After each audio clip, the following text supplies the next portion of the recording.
Well, good evening. I had to wait till my machine was off before I could shoot this video. This is how to change the Lelit Elizabeth shower screen, and I like to do it when it's cold because it's quite painful when it's hot. I use a 3mm Allen key. I buy a little set and it's got some bits like this, and there's probably about 25 bits, and they cost about £4 or £5. Little sets like this, and it's good for doing lots of little jobs. So there's a screw in the centre, and we get the Allen key in there and we unscrew it. It's not on tight, so I'll just unscrew that screw, and then I'll try and keep my fingers away so you can see. I'll support this so it doesn't drop on the screen.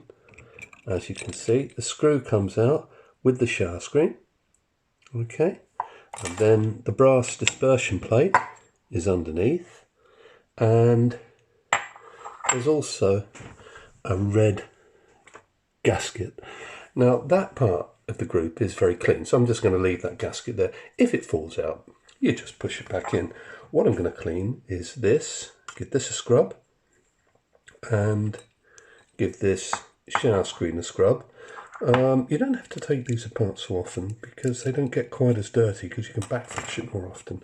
Now, one of the things is when you put this one back, you put it back with the sort of groove side and the countersink this way, so the screw goes into the countersink area so that it goes up that way. So I'm going to clean that and then I'll come back to the video. Okay, I've cleaned it. What I use to clean it, I'm just drying it so it won't drip water onto the camera, but a toothbrush, small circular motions so that you can actually get into all the holes of the shower screen. A lot of little circular motions, little tiny circular motions. Get into those holes.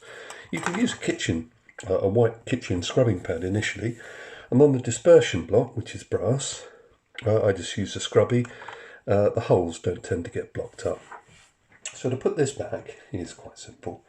You locate it onto the groove and give it a little turn, and you'll actually feel it. You'll actually feel it slot in. You don't want it sort of cocked up at an angle left or right. You want it actually in quite well. And then take the disc. That goes on like that. And remember, we had the countersunk bit pointing downwards of the dispersion disc, and then we get the screw and we just pop that in. Now I'm trying to do it without dropping it on the camera. I like to keep a little bit of pressure on there to avoid the brass dispersion disc moving while it's being put on, and then just screw that in. Now that screw doesn't need to be terrifically tight, but it needs to be tight enough to hold the dispersion screen in, and you can only get it so tight it will distort slightly, this screen. Don't worry about that, that's perfectly normal. Okay, and it will swell up when it gets hot, but just get it in, a couple of fingers, just like that, very gentle. Don't do it overly tight, and that's it. That's the screen popped back in, all ready to go.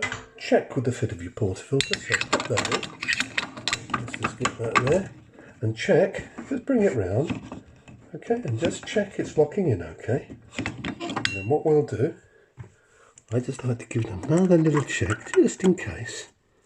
There we go. Just in case it was loose and it slotted in. So as you can see, when I lock it in, there's a safe point which is reached because these ears have, I don't know if you can see that. Can you see they have a chamfer on them? And the safe point is really when the ears get past that point. Can you see they've gone into the slot? They're not here where it could possibly unwind, but you want the safe point to be about there. And also, if you can't lock your portafilter into the normal position, you may have the dispersion disc not quite seated properly. But it's a very simple process, much longer to explain in the video than actually to demonstrate, because it actually takes a minute or so to do. And you can do that once a week. It's a good idea. Keep your coffee tasting good. And with the Elizabeth group, you can back flush it with cleaner every couple of days if you want. It's no problem at all.